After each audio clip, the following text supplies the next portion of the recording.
nag-message siya sa akin eh. Kukuha niya akong host. Tapos sabi ko, okay naman ganyan. Sabi ko, okay. Baka naman nagpabayad ka pa. Hindi. Sabi, tinatanong niya magkano daw yung rate ko. Kuya, wala na. Baka naman nagpabayad ka pa. Ikaw, sabi ko wala na. Madali yun gawin natin ng paraan kung sakali. Ganito ang diskarte. Oo, sabi ko, ikaw na bahala. Sino labanan, tol?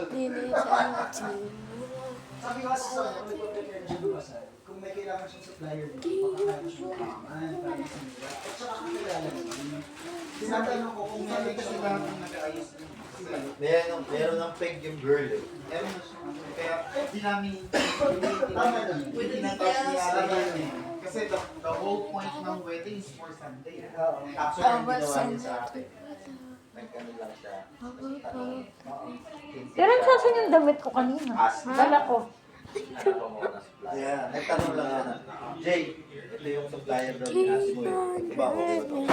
Mag-subscribe Alam ko kayo. yung supplier doon. Yung pang... Ala, yung pinagdihitan mo pala. Basa. Sa mga Alta. old rich family doon. Ano siya? Ayun. Siya yung... Yung mga pinagkukuha niya, Yung mga ganon. sabi niya, same yan nung ano, Ka-level. nung ano, same. As in, merong same love. So nakakuha na sila? Meron. I'm sure. Oo. Kausap ko naman si Ate Sunday.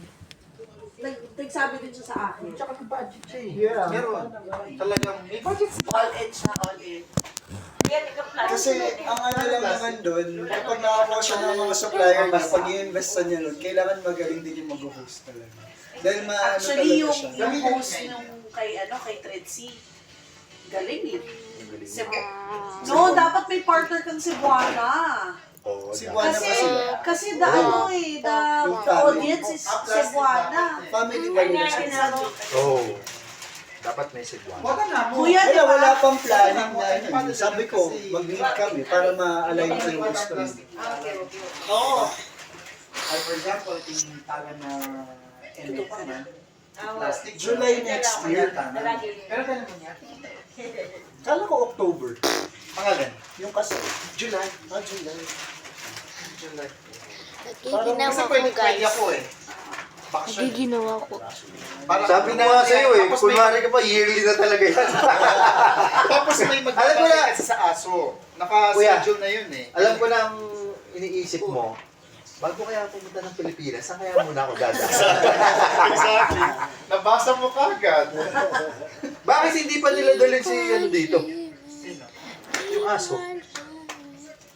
Ah, si Madali. Ang dami pang clearance na gagawin. Madali na daw ngayon.